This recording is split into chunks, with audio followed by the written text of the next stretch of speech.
All Stop Sports. What's going on, ladies and gentlemen? Back with another video.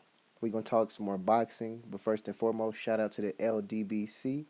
Now, this is my post fight reaction to the rematch between Andre SOG Ward and Sergey Kovalev. Now, as I predicted, Andre Ward went in and stopped Sergey Kovalev. Go check the prediction video on the channel. I called it. Now, let me tell you how I broke down the fight. I said, just like I predicted early, it was going to be tough. But I knew there was a difference in how Sergey Kovalev trained for this fight as opposed to the first fight. He told you. So I knew he was going to get fatigued even earlier. Andre Ward figured something out going into that end of the fight in the first one, which he carried over to the rematch. He came out more aggressive, landing shots early, nice solid straight right hands, great body work in the clinch. Then they would show the camera early on Sergey Kovalev during the in-between rounds, and you could tell how hard he was breathing, that he was just wearing down. Andre Ward and Virgil Hunter were very confident in what they were saying in the corner. Then after the early part of the fight, going into the mid rounds 3, 4, and 5, you could just tell that Andre Ward was just kind of in control. It was just still a more difficult fight, but Roy Jones Jr. was breaking down perfect, just like I thought. Andre Ward was out there at a very different pace than what Sergey Kovalev expected, and he was controlling and dictating and landing more effective shots. Now, you can't go off of what Jim Lampley's saying and what Harold Letterman's saying. Speaking of Harold Letterman, I think it's time for him to be fired. I mean, he's way off on what they're watching, and he's trying to encourage the fans to think Sergey Kovalev was winning, and he goes out there and ends up getting stopped.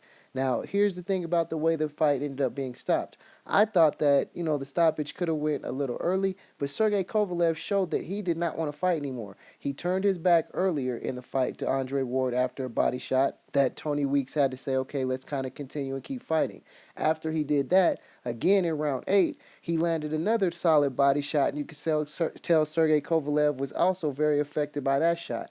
After that, Andre Ward comes with a very nice straight right hand that wobbles Sergey Kovalev.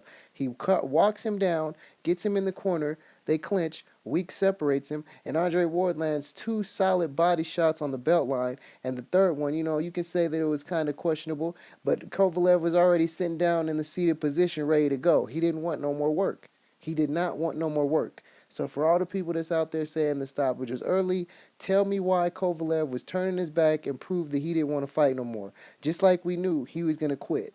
He told you that he didn't train as hard, so just like everybody else should have known, he was going to quit earlier. He showed you his mental fatigue, his mental weakness, and I predicted this. I am nice with these predictions. I'm not going to gas myself too much, but I'm just saying, follow the channel. I'm going to continue to give you guys good content and tell you what's going to go on in these fights. I know what I'm seeing, and I know when I'm seeing greatness. Shout out to guys like Terrence Crawford, Sean Porter, who go to watch Andre Ward prepare, because Andre Ward is the #1 pound-for-pound fighter. You have to respect what he's done and his credibility and his resume. He carries himself like a fighter and a champion, and he's the guy that we all should be honoring as the best fighter in the sport. Now, what I think he should do going forward is unify with Adonis Stevenson. After this performance, I doubt Adonis Stevenson is going to be really eager to get in there with Andre Ward, but we'll see if they can make that fight happen. Oh, man, I'm just excited. He deserves this one. This is All Stop Sports. Congratulations to Andre Ward. I'm out.